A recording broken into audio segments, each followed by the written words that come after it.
Olá pessoal, tudo bem? Hoje é um dia muito especial.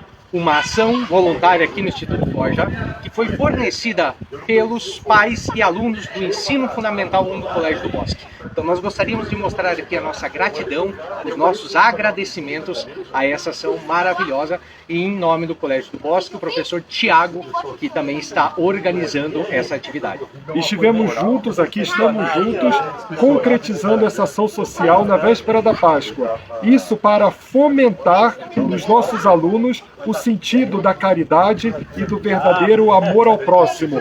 Como braço do Colégio do Bosque Mananciais, viemos com muito carinho, com muito esforço aqui ao Instituto Forja para poder cooperar com esse projeto que está ligado de forma tão intensa aos valores do nosso Colégio do Bosque. Você pode estar acompanhando aqui a pintura externa feita pelos pais e acompanhada também pelos alunos. Obrigado, Anderson, por toda a acolhida e por toda a união aí com a gente. Nós que agradecemos essa maravilhosa parceria entre o Instituto Forja e o Colégio do Bosque Mananciais.